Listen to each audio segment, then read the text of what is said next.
मेरे प्रिय, कैसे हो तुम? मैं तुम्हारा बाबा नीम करोली आज फिर से तुम्हारे लिए अपना एक संदेश लेकर आया हूँ मेरे प्रिय। और मैं हृदय से चाहता हूँ कि तुम मेरे आज के इस संदेश को ध्यानपूर्वक और अंत तक सुनो, जिससे कि मैं तुम्हारे जीवन का एक प्रिय मार्गदर्शन कर पाऊँगा मेरे प्रिय। तुम मेरे प्रिय हो, मेरे बच्चे हो, और मैं तुम्हारा गुरु भी हूँ, और मैं ही तुम्हारा पिता भी हूँ, तुम्हारा सखा भी हूँ, तुम्हारा बंधु भी हूँ। और मैं तुम्हारे हर सुख और दुख में हमेशा हमेशा प्रिय तुम्हारे साथ रहूँगा। तुम्हारा हर घड़ी में, हर वक्त में मैं तुम्हारा साथ दूंगा, चाहे तुम्हारी परिस्थिति कितनी भी कठिन क्यों ना हो, किसी भी तुम बुरे हालात में क्यों ना हो, पर मैं तुम्हारा बाबा नीम करोली हमेशा हमेशा तुम्हारा साथ दूंगा मेरे प्रिय। इसलिए मैं चाहता हूँ कि तुम मेरे आज के इस दिव्य संदेश को ध्यानपूर्वक और अंत तक सुनो, जिससे कि मैं तुम्हारे जीवन का एक अत्यंत सुखद मार्गदर्शन कर पाऊँ मेरे प्रिय। हर सांस कुछ कहती है, बस तुम्हें सुनना सीखना होगा मेरे प्रिय। जो सांसें तुम लेते हो ना, वो हर सांस तुम्हें तुम्हारे प्रश्न का उत्तर देती है। बस तुम्हें उस कला को सीखना होगा, उस समय को जानना होगा जब वो तुम्हें तुम्हारे भीतरी मन से तुम्हारे प्रश्न का उत्तर देती है, और बार बार तुम्हें तुम्हारे प्रश्न का उत्तर देती है तुम्हारी सांसें। हर क्षण, हर सांस एक अनमोल संदेश लेकर आती है प्रिय। एक ऐसा संदेश जो जुड़ा होता है सीधे तुम्हारी आत्मा से। सांस केवल जीवन का आधार नहीं, आध्यात्मिक सेतु भी है प्रिय। यह पुल हमें इस सृष्टि की ब्रह्मांडीय ऊर्जा, जिसे तुम कॉस्मिक एनर्जी से जानते हो, तो यह सृष्टि ब्रह्मांडीय ऊर्जा कॉस्मिक एनर्जी से जोड़ता है प्रिय। जब तुम सांस लेते हो तब केवल वायु नहीं ग्रहण कर रहे होते, बल्कि उस अनंत प्राण ऊर्जा का संचार कर रहे होते हो बंधु, जो समस्त सृष्टि में व्याप्त है। यह ऊर्जा पूरी सृष्टि के लिए है और पूरी ब्रह्मांड के लिए है, और वही ऊर्जा तुम तक भी पहुंच जाती है प्रिय। यह जीवन शक्ति हमारे भीतर की चेतना को ब्रह्मांड की चेतना से मिलाती है। सांस ही वह कड़ी है जो असंख्य जन्मों और मृत्यु के चक्र से पार लगाकर आत्मा की शाश्वत यात्रा की अनुभूति कराती है। भारतीय योग और वेदांत में सांस को प्राण कहा गया है। प्राचीन काल में इस सांसों को प्राण कहा गया है प्रिय। बड़ी पुरानी वर्णन है, बड़ी पुरानी व्याख्या है, और तुम इसे जानते भी हो।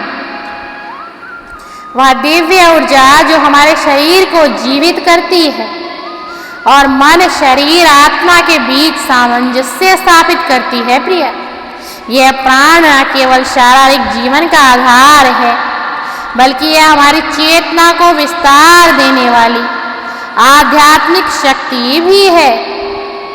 प्राण के बिना शरीर निर्जीव है और आत्मा अनुतरंतित है। सांस के माध्यम से हम भौतिक जगत से जुड़ते हैं, साथ ही अपने भीतर की गहराई में प्रवेश करते हैं प्रिय। सांस लेने, सांस छोड़ने की साधना योग और ध्यान की मूल्य विधि है। यह हमें उस सत्य स्वरूप से मिलाती है जो हमारे अंतर मन में विद्यमान है। जब हम सचेत होकर सांस लेते हैं तो अपने अस्तित्व के उस गहन और अनंत पहलू से संवाद करते हैं, जो शब्दों से परे हैं। एक वर्णन और करूंगा, जिस वर्णन को पूरा संसार भुगत चुका है, यह सृष्टि भुगत चुकी है। ये भारत उस पीड़ा से निकला है, उस दर्द से हर एक एक घर का मनुष्य निकला है।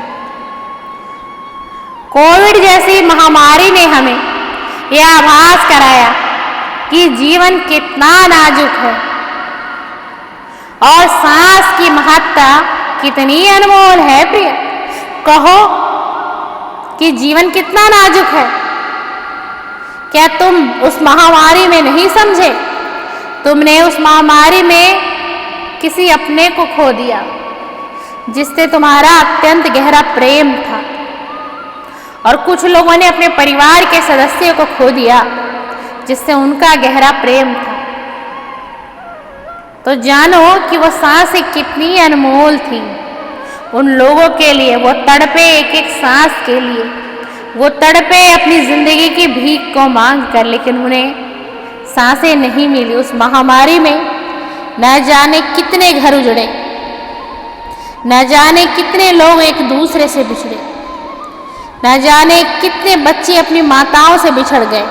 एक ऐसी महामारी उस समय में इस धरती पर एक कलयुग बस गया था, जहाँ हर तरफ त्राहिमाम ही हो रहा था, जहाँ सबके आंसू से, जहाँ सबके आंखों से आंसू ही बह रही थी। ऐसा वक्त कभी किसी के जीवन में ना आए और कभी संसार में ना आए प्रेम। लेकिन प्रभु ने यह वक्त क्यों दिया मनुष्य को? प्रभु ने यह वक्त धरती पर इसलिए लाए क्योंकि वह इंसान को सांसों का महत्व समझाना चाह रहे थे। सांसों का एक अनमोल महत्व प्रभु समझाना चाह रहे थे। इसलिए प्रभु ने धरती पर ही विरलय कर दी, प्रभु ने धरती पर ही रचना रच दी, जिससे कि हर एक एक मनुष्य के दिमाग में यह बात बैठ जाए कि जिस जीवन का कुछ लोग त्याग कर देते हैं, जिस जीवन को खत्म कर देते हैं, नष्ट कर देते हैं, तो वो जीवन कितना कीमती है आज तुम जान लो मेरे प्रिय। ये प्रभु की ही रचना थी, ये प्रभु का दिया हुआ संकट था। इसकी रचना, इसकी लिखिता, इसके रचयिता स्वयं ईश्वर ही थे, और ईश्वर ने इस रचना को बहुत पहले ही रच दिया था। सिर्फ ईश्वर ने इसका इंतजार किया इस पृथ्वी पर, इस समय पर, इस धरातल पर, कि किस समय में इस घटना को इस धरातल पर प्रभु लेकर आएंगे और हर एक एक मनुष्य के दिमाग में इस बात को बैठाएंगे और एक संदेश देकर जाएंगे कि जिस जिंदगी से तुम खिलवाड़ करना चाहते हो, जिस सांसों को तुम रोकना चाहते हो, जिस सांसों को तुम खत्म कर देना चाहते हो, देखो कि आज एक एक व्यक्ति उस सांस के लिए कितना तड़प रहा है। सांसों की भीख कैसे इंसान मांग रहा है, कैसे पल पल अपनी मौत का इंतजार कर रहा है। प्रभु ने ये रचना इसलिए ही रची थी, सिर्फ और सिर्फ मनुष्य को समझाने के लिए कि सांस केवल श्वास लेने की क्रिया नहीं, जीवन के प्रति गहरा सम्मान और जागरूकता है। हर सांस के साथ हम जीवन की दिव्यता को महसूस करें, उस शाश्वत चेतना को समझें जो हमें इस क्षण में जीवित रखती है। प्रभु ने तुम्हें जीवन दिया है, प्रभु ने तुम्हें ये सांसें दी हैं। तुम अपने जीवन को व्यर्थ मत गवाओ, तुम अपनी सांसों को व्यर्थ मत जाने दो। इस जीवन में, इस घड़ी में, इस पल में कुछ ऐसे कर्म कर जाओ, कुछ ऐसे कर्म कर जाओ कि जब तुम्हारा अपना जीवन समाप्त होने के बाद वो घड़ी आए तुम्हारे जीवन में, जिस समय तुम्हारा और प्रभु का आमना सामना हो, तो तुम प्रभु के सामने, तुम्हारी नजरें न झुके, तुम प्रभु के सामने बिल्कुल सच्चे हृदय से सामने जाओ और प्रभु से कहो कि हे प्रभु, मैं अच्छे कर्म कर कर आया हूँ, अब मुझे अपने अच्छे कर्मों का फल आपको देना है। मैं अपना कर्म धरती पर भोग आया हूँ, जो भी मैंने अच्छा बुरा किया, लेकिन अगर आप मेरी व्याख्या करेंगे तो आपको मेरे बुरे कर्मों से ज़्यादा मेरे अच्छे कर्मों का लेखा नजर आएगा। प्रभु, अब आप मेरे से पारदर्शिता करिएगा, मैंने सब कुछ आप पर छोड़ दिया है मेरे मालिक। तब आप कम से कम उस परमात्मा से, ईश्वर से नजर मिलाने लायक तो रहोगे मेरे प्रिय।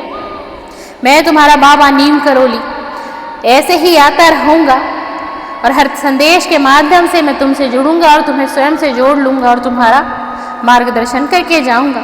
यदि प्रिया तुम अभी तक मुझसे नहीं जुड़े हो तो तुम मुझसे जुड़ जाओ और हमेशा हमेशा के लिए मुझसे जुड़ जाओ, जिससे कि मेरी सकारात्मक ऊर्जा हमेशा तुम्हारे इर्द और गिर्द बनी रहे। तुम खुश रहो, तुम्हारा घर परिवार खुश